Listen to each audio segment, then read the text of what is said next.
তো hey guys, আজি আমি Gopro Hero 9 আনবক্সিং কৰিব ওলাইছো। তো এইটো Gopro Hero 9 এইটো যোনটো মোডটো হেলমেটত মাউন্ট কৰিবৰ কাৰণে এইটো মোডটো আৰু এটা এক্সট্ৰা বেটাৰী। তো প্ৰথমে আমি বেটাৰীটো খুলি চাওঁ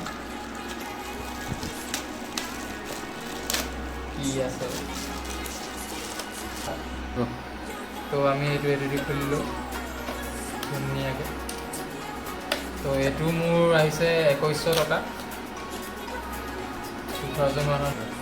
তো ইয়াত এইকেইটা বস্তু পায়, এইকেইটা এটা ৱাৰেণ্টি কাৰ্ড হয়, এইটো লিমিটেড লাইফ টাইম ৱাৰেণ্টি হয় এইটো বেটাৰীটো যদি কিবা হয় তো ৱাৰেণ্টি আছে।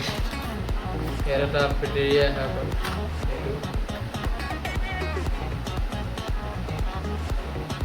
তো এইটো চালোঁ, এতিয়া মোডটো চাই লওঁ। মোডটো ইমান এটা একো নাই, কিন্তু এইটো কেমেৰা প্ৰটেকশ্যনটো আৰু মটৰ ব্লগিঙৰ কাৰণেতো লাগেই মানে কম।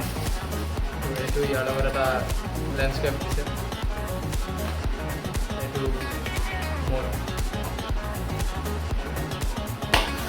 তো এতিয়া আমি আহোঁ মেইন কেমেৰালৈ। এইটো এনেকৈ দাঙি দিলে এইটো আনবক্সিং হৈ গ'ল। ইয়াৰ পৰা এটা কেজ ওলাব এতিয়া ধুনীয়া GoPro। ইয়াত ইমান এটা একো নাই। ইয়াত আপোনাৰ ইয়াত এইটো চিৰিয়েল নাম্বাৰটো আছে ইয়াত। তো এইটো খোলো এভাৰেট কি আছে। এইটো এডাল চাৰ্জিং এডাপ্টাৰ দিছে, এডাল টাইপ চি হয় যোনটো, এইটো দেখিব পাইছে টাইপ চি। এটা মাউণ্ট দিছে, এইটো হেলমেট মাউণ্ট হয় 3mm টাইপৰ সৈতে। এটা স্ক্ৰু দিছে লগাবৰ কাৰণে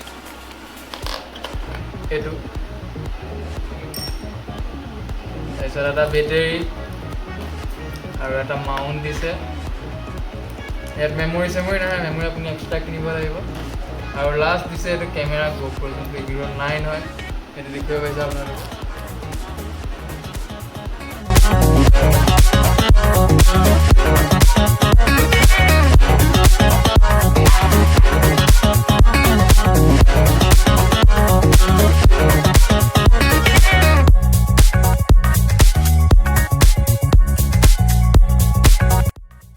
আপোনালোকেতো আনবক্সিং দেখিলে Gopro Hero 9 যোনটো মই কালি কিনিছিলোঁ।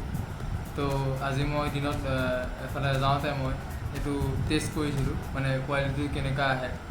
তো তাৰে আপোনালোকে ৰিভিউ চাব পাৰিব, দেখাইছোঁ আপোনালোকক।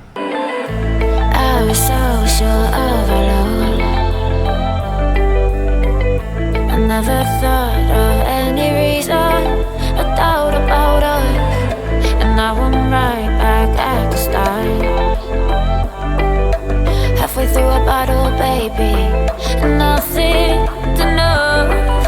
I thought that I could keep it low. Take it easy, take it slow.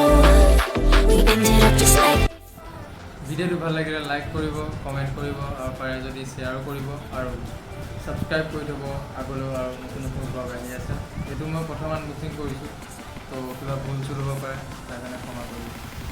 Thank U.